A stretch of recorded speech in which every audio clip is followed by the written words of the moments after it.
This is our main segment, Online Toxicity and Nerd Culture, a call for peace in the fan community. What sparked this discussion? Entertainment Weekly ran an interview with actress Tati Gabrielle, the star of Naughty Dog's upcoming game Intergalactic: The Heretic Prophet, where she opened up about online hate that she's already receiving. Gabrielle noted she's got a lot of love, but there was a lot of hate over me being a woman of color, me having my head shaved. Hateful reactions that she initially missed because she wisely avoids social media until friends pointed them out. Turns out that Naughty Dog's Neil Druckmann anticipated this toxic backlash and has been boot camping Gabrielle on how to cope. Drawing on the lessons from The Last of Us Part 2, Druckmann told her to ignore it. No matter what, me and you, we're going to make something beautiful. We're going to make something that we're proud of. His advice emphasizes staying focused on the creative work and not letting trolls derail you. But I think it's disheartening that prepping an actor for fan harassment is even a necessary thing. And that is what shows what the problem really is. Gabrielle was warned by Druckmann because he knows Troy's experience, he knows Ashley's experience, he knows Laura Bailey's experience, all the voice actors from The Last of Us who have endured vicious attacks. For example, Laura Bailey, who voiced Abby, endured an onslaught of abuse, including death threats targeting her and even her infant son, after some fans disliked her character's actions in Tilu 2. Druckmann himself, as the game's director, has received anti-Semitic slurs and was called a radical feminist scum by haters.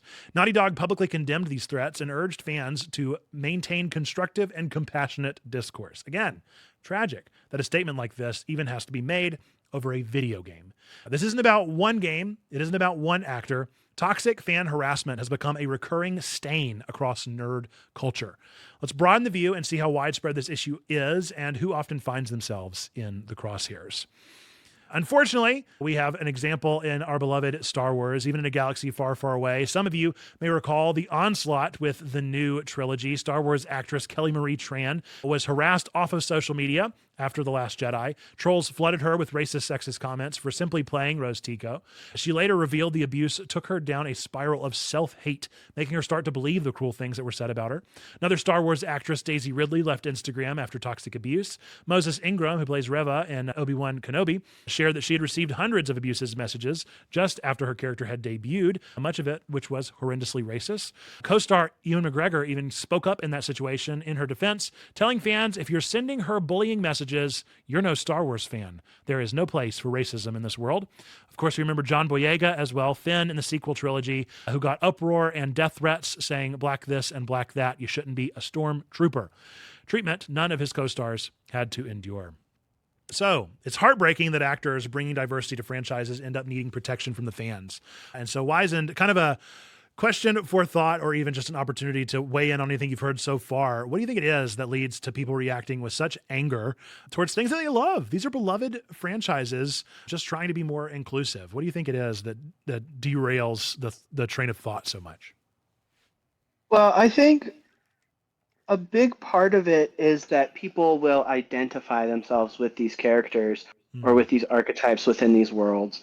And so when their identity comes into question, especially subconsciously, because this is not a conscious, like, I identify with this thing and it's not how I view it, right? Like, that is not a conscious thought process that someone goes through before they send a hateful message online. They just go, I don't like it. I don't know what to do about it, and then send a hateful message. They don't necessarily stop to think about that gut instinct of like why, and that they don't think about why they're having that gut instinct of anger. And I think a lot of it does stem from the fact that we identify so strongly with some of these characters and just the archetypes that we find in these worlds. And one of the things I think about is as a trans person, I'm like fairly aware of when there's trans characters in video games. And there's not many, but there are some games where they're like sort of side characters. Arguably, they're not necessarily like a fully fleshed out character. But in Mass Effect Andromeda in particular, there was like one like shop manager on one of the worlds that you created, right? In one of the outposts where they make some kind of mention of their dead name. Mm. And back when Mass Effect Andromeda came out, that was a long time ago as far as video games are concerned now. But like it was long enough ago that the general sentiment was, yeah, a trans person would never dead name themselves. This is not good representation. We don't like it. Like that was the general consensus from the trans nerd community. And so Mm. they actually took that like one line out. And like if you can take one line out and it changes the character's identity entirely, they're not a fully fleshed out character, but it still serves as a pretty good example of Mm. like even though they were trying to be inclusive, they weren't necessarily well versed in how to do so. Mm. So that's I think the two sides of the coin. Yeah, that's a When good it's point. when it's yeah, when it's subconscious, people will lash out because they're afraid of their identity being questioned. And when they are aware that their identity is being questioned, it often comes off more as mocking. Mm. I think is my main like you have to be very conscious of how you do the representation. Yeah. Yeah, that's an interesting turn on it. I think that there are countless examples as we keep looking through, superheroes, and you have the classic kind of Brie Larson hatred, or the She-Hulk that got so much backlash, Miss Marvel that got so much backlash. In video games, you have things like Gamergate that happened back in 2014 with doxing, threatening, harassing, all of these things. But then there is the other side of the coin of trying to ensure that when we create the things, when we try to be inclusive, when we try to tell the stories that we need to tell, that we do it in a wise way, even more so because of the hate that could be gotten because of trying to do something in like a shoe fit sort of way, trying to fit something in instead of allowing a character to thrive and be fleshed out in the reality of the place where they're in. Yeah. Yeah, So definitely. so one of the trending things that you'll notice, the more characters that you look at, every now and again, it will be a character that is maybe just really notorious for something they've done or being hated for something that they are. But for the most part, it tends to go towards marginalized people. It's often women, people of color, LGBTQ plus folks, or those who just don't look like the traditional image of white masculine culture. And so studies confirm that trolls disproportionately target members of non-dominant groups, and that's why the harassment burden on marginalized creators is so high, and why we need to be extra supportive of them without always asking them to relive their trauma for our education, which is another important factor for us to keep in mind. Any thoughts on that pattern and why you think that there is, in particular, a focus? Is it just like you said, where it's just we can't see ourselves in the characters? And I'm speaking for myself there as like white man. I can't see myself in the marginalized roles. And so that's why people that look like me respond the way they do with the aggression and the hate, or is there something more specific to it?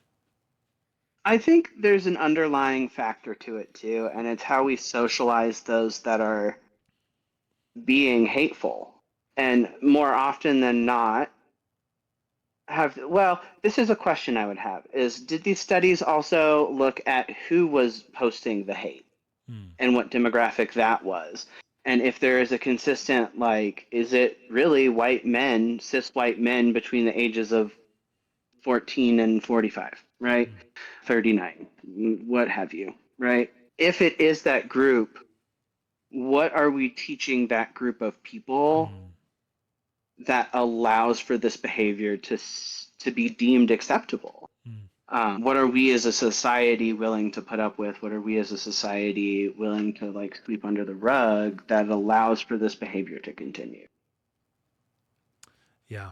That is the question. And I don't know if anybody has caught the Netflix special Adolescence, but that might be something worth watching as an interesting look into the young male mind and what's kind of happening with the hypermasculine culture that's being formed on the internet, the kind of Andrew Tate, Joe Rogan kind of push forward for hypermasculinity. But that's a really interesting look. That's kind of where I actually want to pivot a little bit for our conversation here, is acknowledging this reality, right? Like this is what is happening. We can always dive more into what it is, what's causing it, what the root is. But for our purposes right now, I want us to think, what can we do first to address, to cope with some of what is happening, what to address, just some practical tips for people who are maybe leaders of online communities or are part of communities, what have you, so that we might be able to cope with those things. And then after that, talking about the other side of the coin, which is building healthy communities. I think that it's a two-sided thing that we have to be doing. We have to be, on one hand, securing the community, which is very much how we see Checkpoint as well in the moderation side of things. Like, we have to moderate what's happening, but at the same time, we also need to ensure that we are creating healthy space in addition to that. So first, acknowledge online harassment does indeed hurt. It's not internet nonsense. It can seriously damage mental health, as we've read from a couple stories here. Victims of sustained online abuse often report anxiety, depression, fear for safety, even symptoms of trauma. Kelly Marie Tran described how the constant racist comments made her feel like she shouldn't even be Asian and drove her into self-loathing. So if you or someone that you know has been targeted, you should take it seriously. If somebody comes to you with that, you take it really seriously with a lot of empathy and understanding. It is okay to step back and tend to your own mental well-being if you have been a part of it. So how do we avoid, quote unquote, taking the bait when trolls come knocking? Experts and community leaders suggest a few key strategies that we've accumulated here. The first one you've probably heard before if you've been on the internet as long as I have, which is never feed the trolls. Do not engage. Most trolls want to provoke an emotional reaction. The University of Chicago's Guide on Online Harassment puts it bluntly. The goal of trolls is to elicit a response. In many cases, trolls move on if you ignore them long enough. Resisting the urge to fire back a zinger or defend yourself can be hard because our pride and our ego says fight, but silence denies them the victory. If it's just random hateful comments from strangers, the best response is no response. Don't reply. Don't retweet with commentary. Just let it drift past. As Tati Gabrielle noted, she stays out of the social media zeitgeist to avoid seeing the hate in the first place. I actually have a story that happened just this morning where I posted a random article about me showing manga in church from a sermon that I gave a couple weeks ago, and somebody said churches need to be taxed. I don't have a comment to respond to. Like, there's nothing I can say to this person. They were just kind of voicing frustration and stressors, and they have no idea who I am or what I believe or my life or what I even think about church taxes. So, it's best left alone. It is best to just let it brush off your shoulder and just not even respond. You can also use tech tools. You can mute, you can block, you can report people. You have active ways to cut off abuse. Every major platform has blocking and muting features, and you can use them liberally. Mute is great for when you don't want the person to know you've seen or blocked them. They can shout out into the void and you no longer see it. Block is a more definitive go away for repeat offenders, but do note that dedicated trolls might notice and take it to other forums, but at least you've walled them off of one space. Also, you can report harassment to the platform. It might not result in consequences for the harasser, but it flags the behavior. Learn to use those built-in tools to mute, block, and report trolls, online abuse, and hate speech, the APA advises. That is often the first line of defense. You don't have to put up with abuse in your mentions. One tip and trick that I've picked up from church management over the years is your posts are your building. And whenever people leave things on your building, that is vandalism, and you have the right to clean up vandalism. You can clean up the trash and take off the spray paint. Like, you don't have to allow vandals to vandalize your property, and it is important to keep that in mind as we do cleanup work in our various spaces. Kind of doubling down on that, lean on other tools such as moderation tools. If you're managing a community or running a channel, set clear rules, use filters and mods. For example, content creators often ban certain slurs or phrases from comments and have volunteer moderators remove toxic posts. If you are personally being inundated, like a big tweet that went viral and attracted trolls, consider asking a friend to help filter your replies for a bit. Don't even look at them. There's no shame in enlisting backup, so you don't have to read hateful stuff directly. Another one, if it's a serious threat, document it. Not all toxicity is just name calling. Sometimes it crosses into threats or stalking. Keep records and screenshots of any direct threats, and don't hesitate to involve law enforcement if you feel in danger. As one guide notes, even if authorities can't act on every nasty message, violent threats in particular should always be reported. Your safety is paramount above all else. Self-care, boundaries, handling waves of negativity is draining. Take care of yourself during and after these incidents. This can mean taking a break from reading comments, doing activities that calm you down, whatever helps you regain peace. Emotionally, remind yourself this is not about you. It's about the attacker's issues more often than not. Dr. Allison Abrams, a psychologist, notes that public harassment can worsen feelings of worthlessness and isolation in those with past trauma or depression. So it is crucial. Counteract those lies or avoid them entirely. Reach out to friends or a counselor who can remind you of the truth about your worth. Even if you do reach out to friends, probably reach out to a counselor as well. I'll double down on that. Essentially, don't let a stranger's cruelty define your own self-image. And then finally, don't go it alone. Join support groups. There are support groups out there for people facing online abuse. Talk to others who get it, and they can be a relief to talk to. If the stress is overwhelming, seek a therapist's help. That is absolutely a valid move. They can offer coping strategies, a safe space to vent. You're not weak for feeling hurt. You're human, and help is available. Lemur, have you ever had to deal with an online troll or witnessed a community that you're in get toxic? How did you handle it? What are these tips and tricks have you put into place, or would you if you had the chance to go back? I've spent a lot of time on the internet as a queer person. So yes, I have dealt with my fair share of trolls and just hateful people, even unfortunately, from blood relatives. Distant blood relatives, but blood relatives nonetheless. And so, for the most part, I'm really good at the block, hide, mute, utilize those tools. I'm pretty good about that. And then there was one situation in another Discord server that I ended up leaving. That's how I handled it. I was like, this has gotten out of hand. The owner of the Discord server is not stepping in. I am being called names that I cannot repeat on a family-friendly news show. And for trying to defend a friend who had my friend had posted a picture of a new tattoo, and it still had that new tattoo look, and so they put it under a spoiler, and somebody was getting after them for putting it under a spoiler because it body shames people with tattoos or something. And I ended up getting called names for trying to stand up for my friend. My friend was being called names. I think 5 people either left or were banned from the server in one day because of this incident. And so I think one other thing that if it's a situation where you can and you're not going to lose out on family and major community aspects of community, leaving the situation entirely can be the best thing to do. Yeah, that's a great point, and a real situation to have to deal with. Yeah. And I think that's what makes it so important for us to have these types of conversations, is so that people that are building community, so that people are going forward and trying to be intentional about creating safe spaces, are able to acknowledge the elephant in the room and realize before it even happens the risks that are involved, so that people don't have to feel hurt enough to the point that they have no choice but to simply leave, but to simply get out of the place for their own sanity and for their own boundaries. Right. Yeah.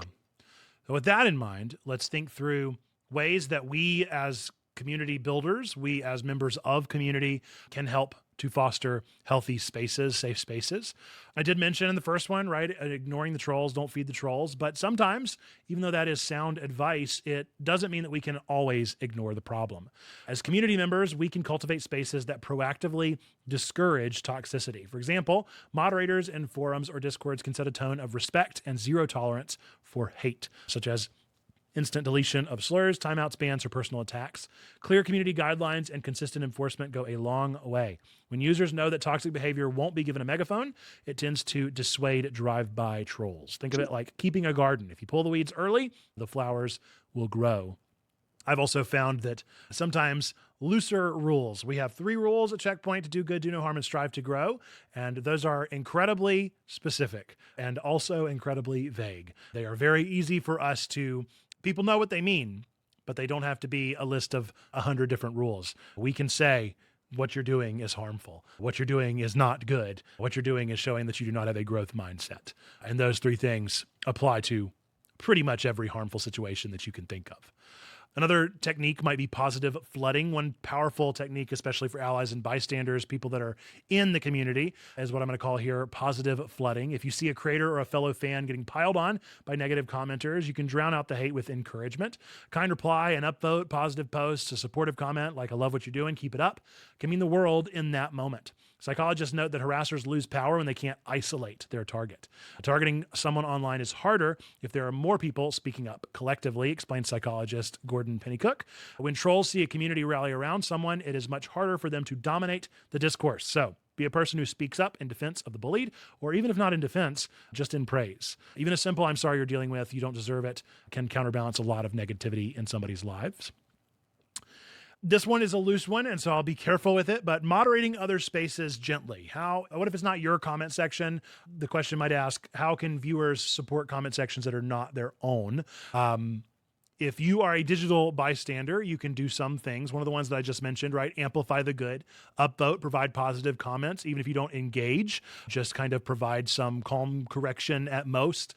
You can also report things. You have the ability to report things, even if they aren't involving you, but involving somebody that you see. If a YouTube video you're watching is full of awful comments toward the creator, flag them. Platforms often prioritize reports from multiple users, so you could be one of the voices helping clean up someone else's yard in that situation.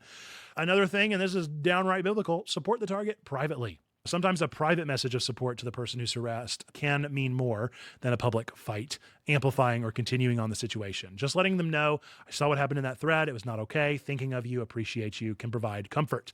It reminds them that the haters are not the majority and that the people that are willing to reach out to them see what they're doing.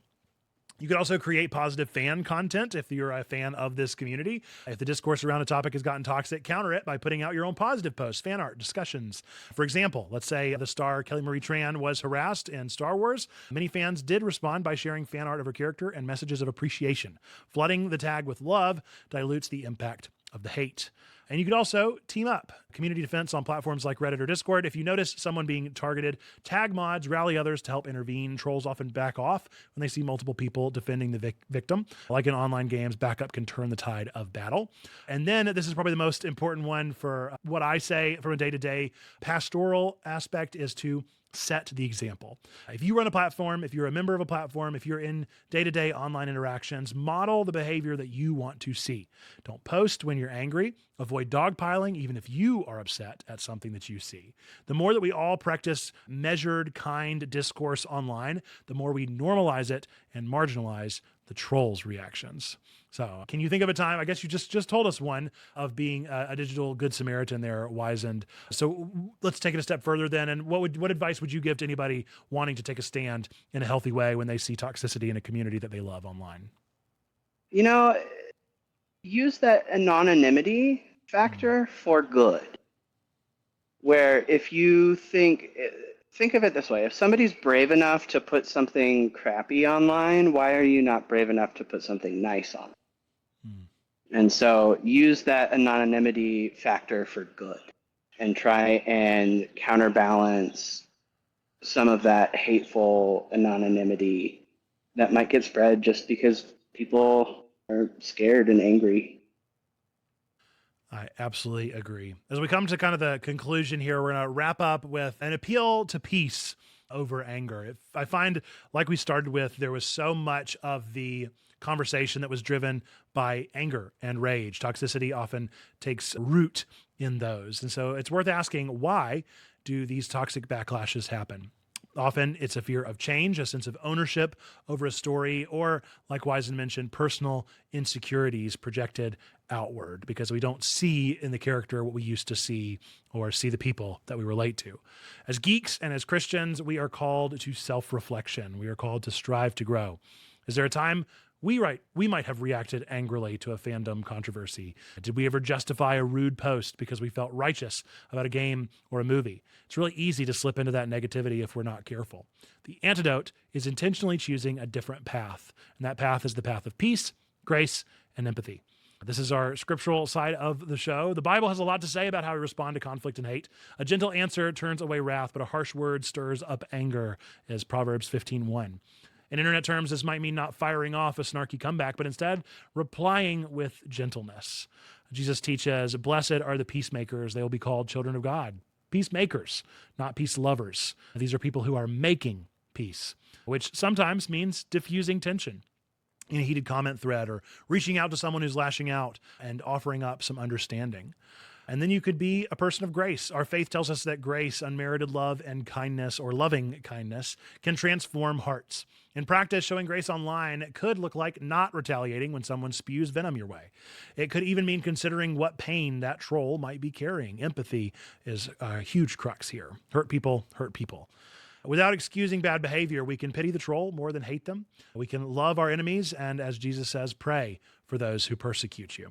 This is hard, especially when you feel attacked or vulnerable, but praying for the person on the other side of the screen can often soften your own heart, keep bitterness from taking root in yourself. It's a way of saying, I refuse to become what I hate. I choose to love instead of offer more hate. Showing grace shouldn't mean that we accept injustice, shouldn't mean that we stay silent in the face of what is wrong. It's okay to want accountability for harassers and to speak up for what's right. The key is our posture, seeking justice rather than vengeance.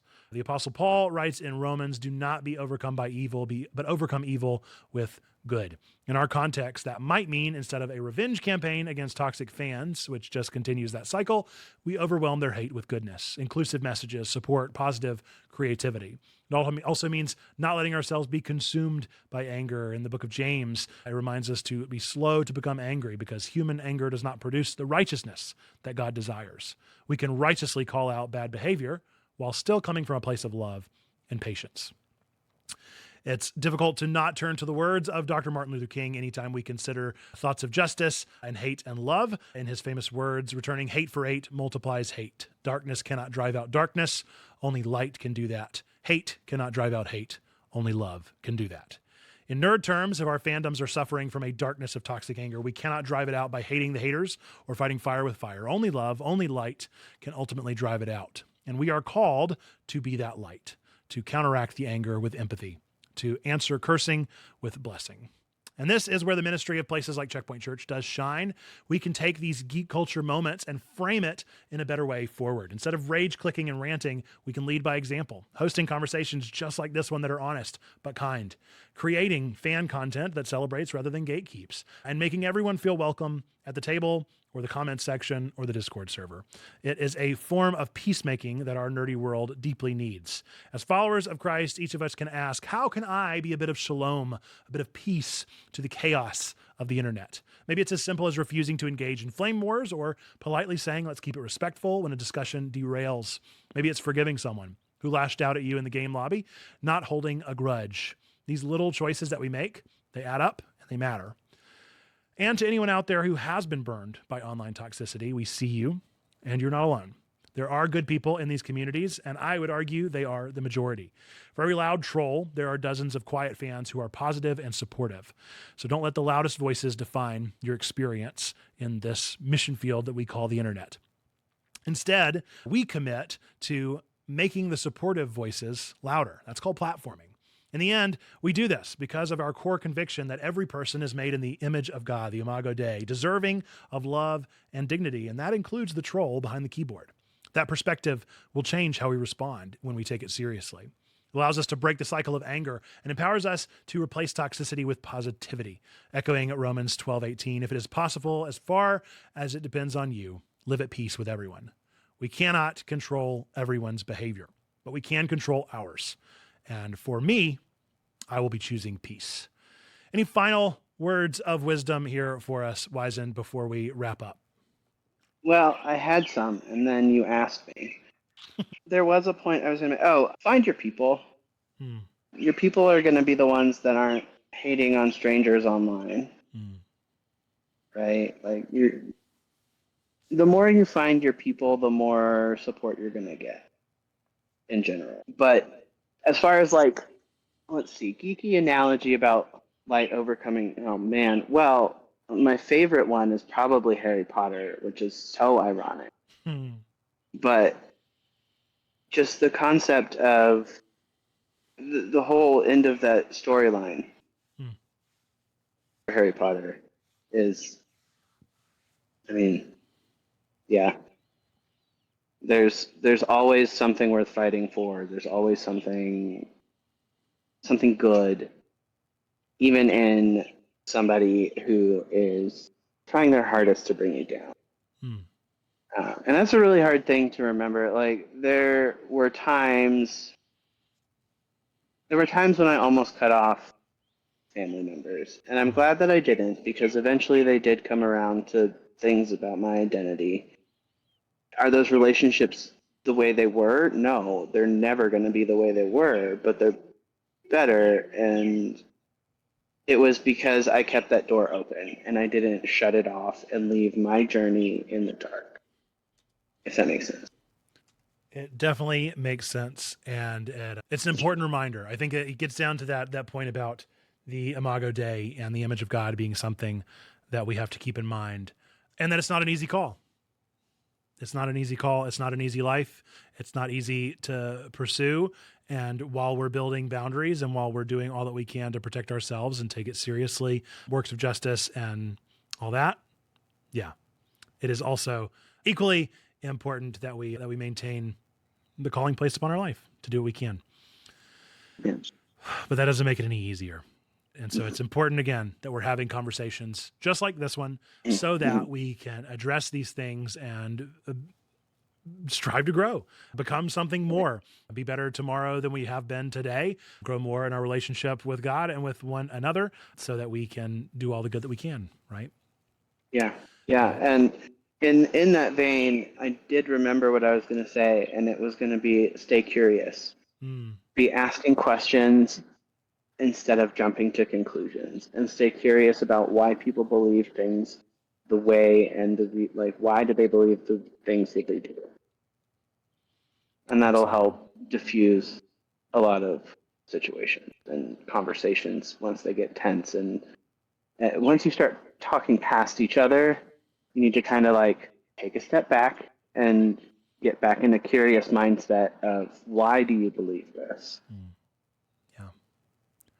Well, as we wrap this time, in summary, as we kind of look back on the conversation, hopefully you've gotten something out of it in the chat and have appreciated something here. This has given us an opportunity to talk about the fact that online toxicity and nerd culture is a real problem, but I believe that it's one that we can tackle together and that we should be. So from Neil Druckmann approach to privately mentoring and encouraging his team, all of us practicing healthy online habits, standing up for one another, we can turn the tide. Instead of anger and gatekeeping, we choose kindness, inclusion, and patience here at Checkpoint. And on Twig, it is fitting that Intergalactic the Heretic Prophet, the game that sparked this chat, is said to be about faith, obviously by the heretic word. Faith, indeed, that our community can change. Let's have faith that by responding to hate with love, by being peacemakers, we can transform our fandoms into places where everyone, no matter their gender, color, or creed, is welcome and safe to geek out. That is the kind of community that Jesus would smile upon, one where grace abounds and the trolls find no purchase.